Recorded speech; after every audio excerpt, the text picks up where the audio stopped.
Hello everyone, আসসালামু আলাইকুম। প্রায় 10 দিন পরে আজকে আপনাদের সাথে একটা ভিডিও শেয়ার করতে যাচ্ছি।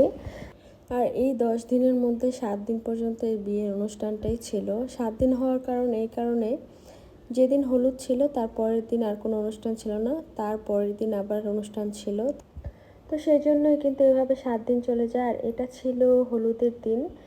বর তার বিউটিফুল পারফরমেন্স দিয়ে স্টেজে এন্ট্রি নিচ্ছিল আর খুবই ভালো নাচছিল, কি বলবো। শুধু যে বর তা না, এখানে বরের বোনরা, বরের ফ্রেন্ডরা, বরের আত্মীয় স্বজন, তো আমরা তো উপভোগ করছিলাম প্রত্যেকটা নাচ, প্রত্যেকটা জিনিস খুবই ভালো লাগছিল। আর এই বিয়েতে আমাদের বিয়ের কথা মনে হচ্ছিল। আমাদের বিয়ের সময়টার কথা যদি বলি, আমি আমার বিয়ের সময় অনুষ্ঠান হচ্ছিল কি হচ্ছিল আমি নিজেই বুঝতেছিলাম না। আমি শুধু বোকার মতো বসেছিলাম। আর এখন দেখুন কি একটা অবস্থা। মানুষের মধ্যে কত বিয়ে নিয়ে কত কিছু প্ল্যান থাকে। বিয়ের 2-3 মাস আগে থেকে প্ল্যান করা, সব কিছু অনেক দিনের প্ল্যান। আর এই যে নাচগুলো একসাথে নাচতেছে, এগুলো তো আগে থেকে ওনারা রিহার্সাল করে তারপরে আজকের এই পারফর্ম। আর দেখা যাচ্ছে যে এই যে প্ল্যান, এই সব কিছু মিলে এত সুন্দর হয়েছিল। প্রতিটা গান সিরিয়াল বাই বাজাচ্ছিল ডিজে, আর ওনারা তাদের পারফর্ম একটু কেউ ভুলে যায়নি। আর এই ভুলে না যাওয়াটা, সব কিছু কিন্তু অনেক দিন পর্যন্ত রিহার্সাল করার পর ওনাদের মধ্যে এই সুন্দর একটা অনুষ্ঠান হিসেবে বের হয়ে এসেছে। তো আর আমরা দর্শক হিসাবে সেটা উপভোগ করছি, খুবই ভালো লাগছিল। তো বর স্টেজে চলে এসেছে, কনে তো অলরেডি ছিল স্টেজে। তো বরকনেরও একটা নাচ আছে, বরকনের একটা না অনেকগুলো নাচ আছে। সবচেয়ে বেশি নেচেছে হচ্ছে বর। তো তার যে নাচগুলো কি বলবো, অসাধারণ ছিল, অসাধারণ। বর ঋত্বিক রোশনের অনেক বড় ভক্ত, সে ঋত্বিকের গানে অনেকগুলো গানে নেচেছে। তার নাচগুলো একেবারে হুবহু কিন্তু ঋত্বিকের মতো হয়েছে। আর এখানে সবাই মিলে স্টেজে কিন্তু এখন উঠে পড়েছে, সবাই মিলে নাচতেছে।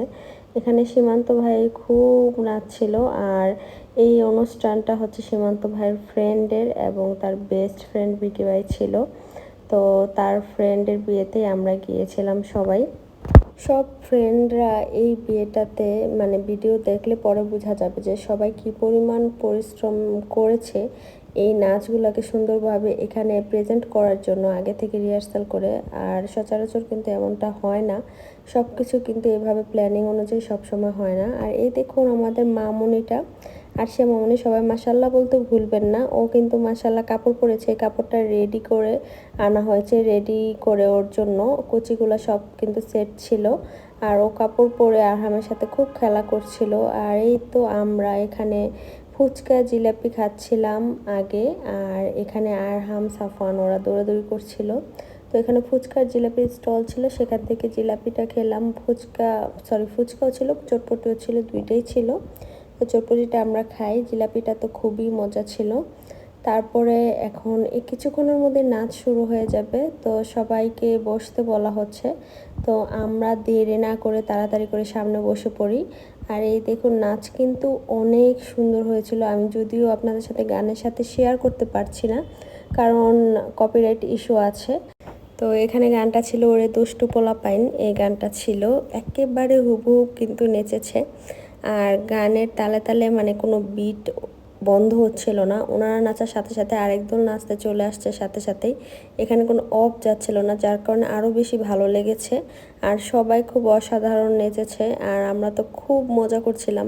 আসলে নিচে বসে মজা করা দেখে দেখে সেটার আনন্দ কিন্তু আলাদা, আর নাচার আনন্দ হচ্ছে আলাদা। তো আমরা দেখে দেখে খুবই মজা করছিলাম নিচে, রাইসা, আমি। আর এই স্টেজ থেকে সাহেবা আমাকে ভিডিওটা ধরে দেয়। আমরা এর নিচে ছিলাম, যেহেতু দূর থেকে দেখা যাচ্ছিল না ওইভাবে ক্যামেরাম্যানদের জন্য, তো সাহেবা এখান থেকে খুব সুন্দর ভিডিও করেছে।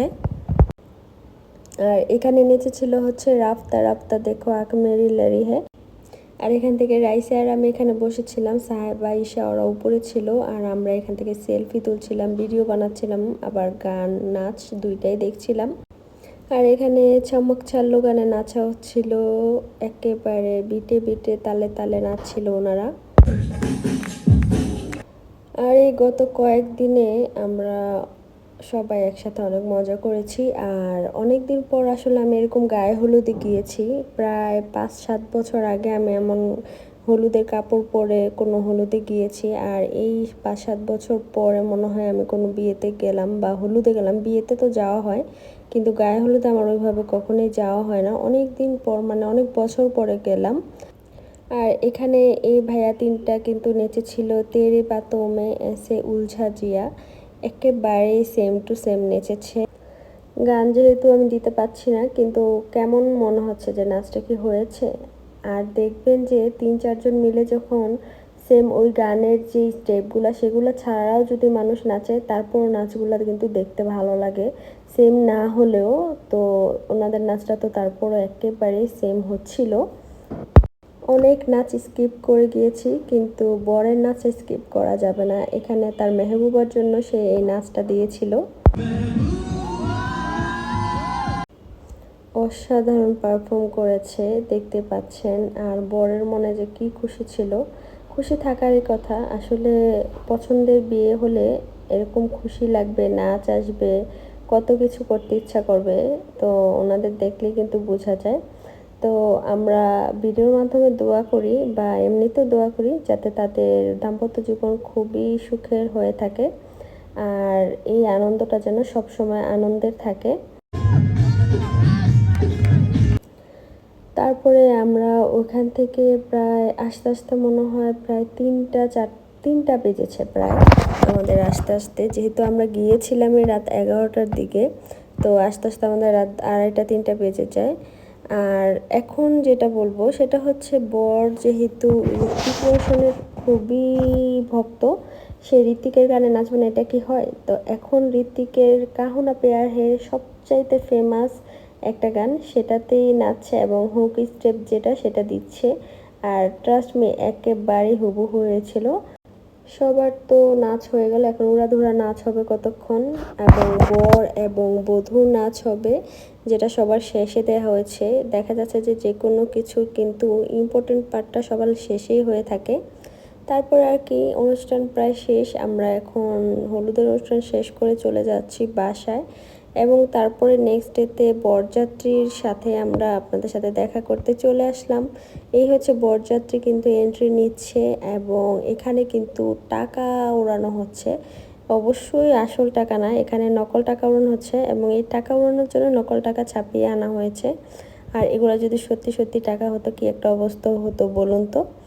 সব ফ্রেন্ডরা সীমান্ত ভাইয়ের বাইকে করে সামনে ছিল, এখানে সীমান্ত ভাইও ছিল, এবং আমরা ছিলাম সাইডে হাঁটতে হাঁটতে যাচ্ছিলাম, ঈশা, আমি।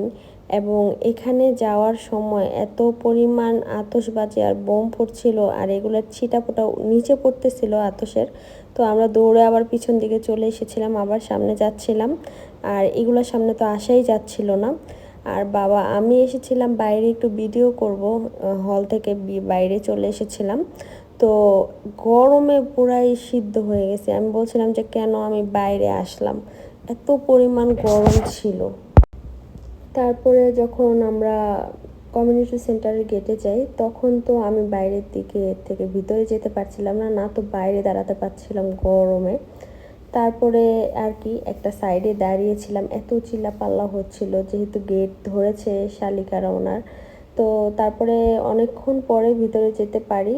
আর আমি যদি জানতাম ঠিক এই যে গাড়িটা ঢুকছে, তখনই দৌড়ে আমি আগেই ভিতরে চলে যেতাম। তো ভাবলাম যে ভিডিও করতেছি, একটু পুরো ভিডিওটা নেই কিভাবে কি ছেলেরা বের হবে। আর এখানে নিশ্চয়ই একটা বরযাত্রীর নাচানাচি হবে, অলরেডি কিন্তু দেখতে পাচ্ছেন সামনে নাচানাচি হচ্ছে, তার ফ্রেন্ডরা বাইক নিয়ে সামনে ছিল বিকি ভাইয়ার। আর এখানে সীমান্ত ভাই তো সেই নাচা নাচছে, অসম্ভব নাচে একদম ফাটাই দিছে বলা যায়, দেখতেই পাচ্ছেন। আর উনি তো একটা ভারী শেরওয়ানি পরছিল, আল্লাহ, আমি তো এমনিতেই গরমে মরে যাচ্ছিলাম, আর ওনারা নাচানাচি করে মানে কি অবস্থা। ঈশা, সীমান্ত ভাইয়ের ফ্রেন্ডরা ছিল, তারপরে এখানে ওনাদের ওয়াইফরা ছিল, সবাই নাচানাচি করছিল। আর এই হচ্ছে বরের দুই বোন, যারা নাকি বরকে ধরে ধরে গেট পর্যন্ত যাবে, আর বন্ধুরা তো নেচে ফাটিয়ে দিচ্ছিল পুরাই। তো এই তো বিয়ের অনুষ্ঠানটা তো ভালোই খেলাম। আর অনেকদিন পরে একটা বিয়েতে সব অনুষ্ঠান অ্যাটেন্ড করেছি। সাধারণত বিয়ের অনুষ্ঠানে যাওয়া হয়, হলুদে বা অন্য কোনো অনুষ্ঠানে যাওয়া হয় না। তো এখানে কনের এন্ট্রি হচ্ছে গ্র্যান্ড এন্ট্রি, আর মাশাল্লাহ এত সুন্দর লাগছিল, একেবারে রানী লাগছিল। আর রেড কালার লেহেঙ্গায় তো অসাধারণ সুন্দর লাগছিল। বর কিন্তু ধরে ধরে নিয়ে আসছিল, লেহেঙ্গাটা অনেক ভারী ছিল। তো এই তো বিয়ের অনুষ্ঠান শেষ, এটা ছিল পরের দিন রিসেপশনে। তো রিসেপশনের দিনও কিন্তু হলটা খুব সুন্দরভাবে সাজানো হয়েছে, আর তেমন কোনো ভিডিও ওই দিন করি নাই। ভিডিওটা এই পর্যন্তই, ভালো থাকবেন সবাই, আল্লাহ হাফেজ।